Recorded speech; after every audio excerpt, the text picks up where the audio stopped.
မန္တလေးတက္ကသိုလ်နှစ်တရာပြည့်ပွဲတော်သို့မင်းအောင်လှိုင်တက်ရောက်မည်ဖြစ်၍တက်မြင့်သူများ၏ကိုရေးအချင်းနောက်ကျောင်းရာဇဝင်များစီစစ်ပြီးလုံခြုံရေးအထူးတင်းကျပ်ကာဒရွန်ကားနှင့်ကျဲမွန်အများအပြားချထား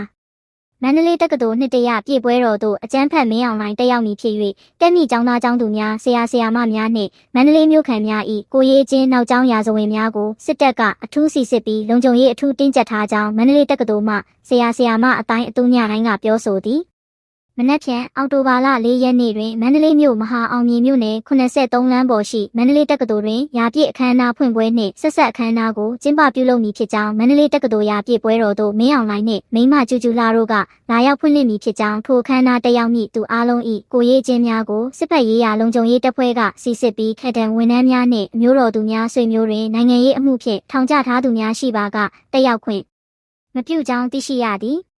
ကိုရေးအချင်းတင်ပေးရတယ်အဲ့ဒီမှာအမျိုးထဲမှာစီးတဲ့ဝန်ထမ်းရှိတာနိုင်ငံရေးအမှုနဲ့ထောင်ကြတာရှိရင်ပေးမတက်ဘူးအခုတက်ထိတော့တိထားတာကတက်ထိတ်ဆုံးကပုတ်ကိုမင်းအောင်လှိုင်လာတက်မယ်ဖွင့်ပွဲလုပ်မယ်လို့ပဲတိထားပါတယ်တကယ်တက်မတက်ကတော့မနှက်ဖြန်စောင့်ကြည့်ပေါ်ပြီးတော့ဖုန်းတွေလဲစစ်တယ်ရာပြည့်ပွဲတွေကိုဖုန်းတောင်ပေးတယ်ပါမလားမသိဘူးဟုမန္တလေးတက္ကသိုလ်မှနီးပြဆရာတဦးကပြောဆိုသည်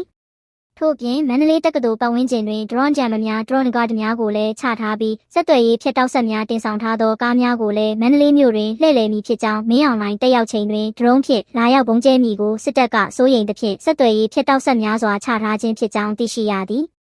မန္တလေးတက္ကသိုလ်သည်1925ခုနှစ်ဇူလိုင်လ4ရက်တွင်မန္တလေးဥပစာကောလိပ်ကိုစတင်ဖွင့်လှစ်ခဲ့သဖြင့်နှစ်တရာပြည့်ခဲ့ပြီဖြစ်ကြောင်းသိရှိရသည်